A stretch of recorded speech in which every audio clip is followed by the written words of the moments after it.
What they don't teach you in film school is actually quite shameful, and that is how to make a living being a filmmaker. If you are trying to be a serious filmmaker with a career, not just someone trying to put their indie film on YouTube for only their friends and family to giggle and smile at, if you want to be able to ditch your full-time job and sell your movies, you have to start selling them at the beginning. Film school always teaches you about how to write your film, how to assemble your crew, how to light your stuff, how to edit so that the audience is engaged.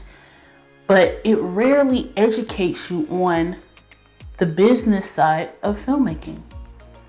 The reason why most filmmakers stay small time is because film school literally teaches them just that, to be small time indie filmmakers.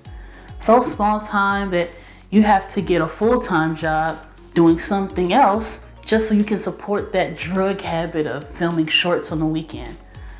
Talk about a Spike Lee joint.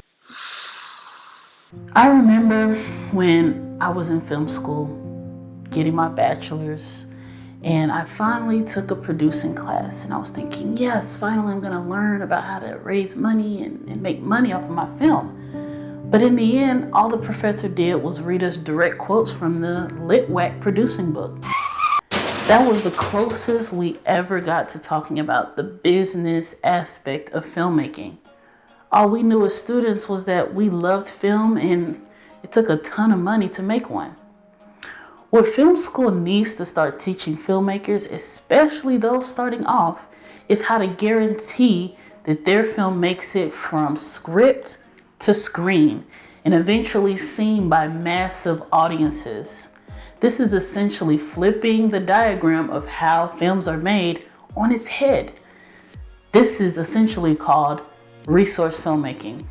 That means you build your film story world off of the resources and personnel that you already have access to. Filmmaking is already very complicated. It's a very big endeavor to take on.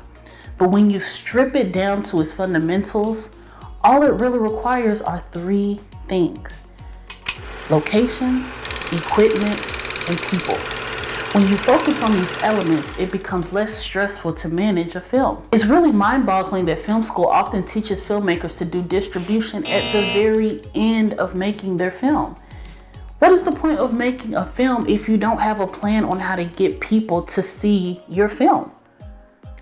Most successful filmmakers have their distribution deals already set before the film even goes into production. The thing that is most often forgotten to tell filmmakers in school is that it's all a risk. Yes, we love making films, we love watching films, we love telling stories, we adore the audience reaction to our films. But at the end of the day, it's all a risk. Your script may never get finished.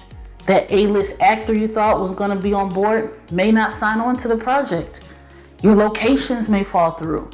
Your investors may pull out at the last minute. These are all common risks of filmmaking.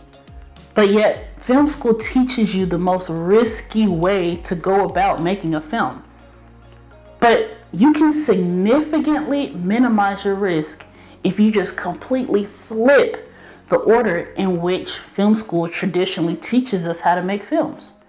Bring distribution to the beginning of your project, because that's the area where you're actually monetizing your product. Bring it to the front end. It should be heavily mixed into your pre-production. When you go into pre-production, you should already know what platforms you're going to be distributing your film to, what festivals you're going to be submitting to. Will it end up on DVD? Are you going to do a theatrical release? Is it just going to be video on demand? These are all things that you should already know in pre-production.